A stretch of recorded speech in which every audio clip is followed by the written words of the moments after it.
toute cette semaine, c'est Nicolas Rappen, le chef du Romarin à Metz, qui nous régale. On s'occupe de la première recette de cette semaine.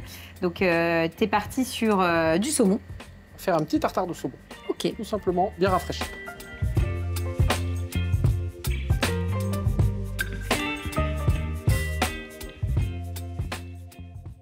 Donc, Nicolas, on va travailler saumon fumé et saumon frais pour la première recette. Donc, amuse-bouche. Oui.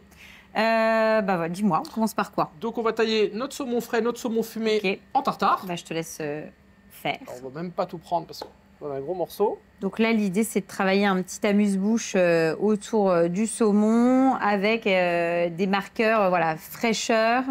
Fraîcheur. Pour garder la fraîcheur du printemps, on va rajouter un petit peu de citron vert. On va rajouter un petit peu de piment d'Espelette qui est toujours sympa, un petit peu, qui apporte un petit peu d'acidité. L'idée, c'est un tartare. Donc, on coupe, mais il faut quand même qu'il y ait de la mâche. Voilà. Hein, on est d'accord. Et là, donc tu tailles ça en petits dés. Ça, on peut le faire avant, la partie taille? Alors, on peut la faire à l'avance. L'idéal, c'est que l'assaisonnement se fasse au dernier moment. Oui. Pour garder le côté fraîcheur, qu'il ne soit pas trop cuit, parce qu'on va s'apparenter plus à la ceviche, dans lequel cas on rajouterait du concombre, des choses comme ça à l'intérieur. Ça, on peut le préparer en avance, hein, en amont. Il y a même intérêt pour profiter de ses convives. Oui, à la limite, on peut tout couper. Bien sûr. Et finalement faire l'assaisonnement au dernier moment. Bah, l'assaisonnement peut être même prêt dans une petite tasse. Oui, c'est ça, mais on... Et juste, voilà, on fait le mélange au dernier moment. L'oignon se fait au dernier moment, voilà, tout à fait. Donc ça, on va ajouter un petit peu d'huile d'olive. Oui. Ah ouais, tu mets de l'huile d'olive. Qui va apporter un petit peu de liant. D'accord. On va ajouter un petit peu d'échalote. On va mettre 2-3 non plus. Oui, de toute façon, l'idée, c'est effectivement de laisser le produit, à savoir le saumon, vraiment, c'est l'élément principal et le marqueur essentiel de cette recette-là. Un peu de piment d'Espelette. Un petit peu de piment d'Espelette.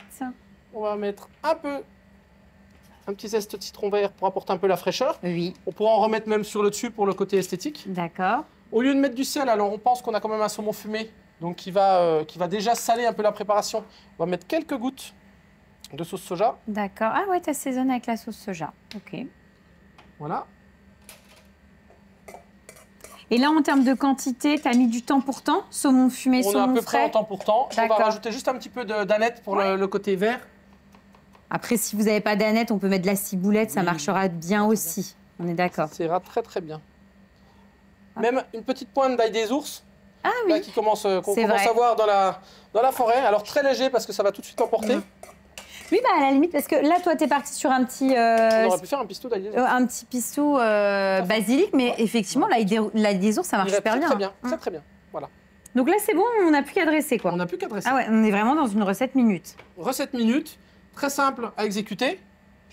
Et puis on va faire un petit dressage dans un petit cercle. D'accord. Tu vas dresser dans des petits cercles. On peut aussi imaginer de dresser directement dans des petites cuillères. Hein. Une petite cuillère, une petite verrine. Oui. Voilà, ça, il n'y a pas de souci pour la présentation. Très simple. On ajoute... Voilà, donc là, c'est quoi? C'est simplement basilic, ail, pignon de pin, du sel, un petit peu de parmesan. D'accord. On a des petites pousses de bourrache. Oui. On va pouvoir remettre, si on veut, un petit peu de zeste de citron vert pour le côté visuel.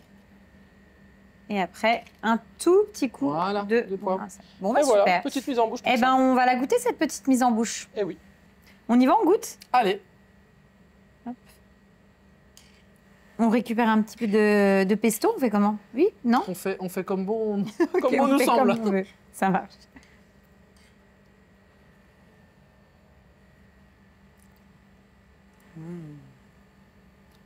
C'est top. Alors, c'est top parce qu'en plus, là, avec le fait d'avoir ajouté les petits morceaux de sel là, à la fin, tu as un petit peu de croquant. C'est très, très bon. On est vraiment sur un amuse-bouche, comme tu l'as dit, fraîcheur. Ça se marie vraiment très, très bien. Puis, le fait d'avoir ajouté un petit assaisonnement comme ça sur le côté, ça le... Qui va relever, qui va booster un petit peu. Ça le booste un petit peu. C'est vraiment très, très bon. Valeur sûre, incontournable, c'est rapide, c'est facile. Donc, on valide. Impeccable. Super. On fait quoi après? Ensuite, on va faire une rillette de maquereau. D'accord, ok. Voilà.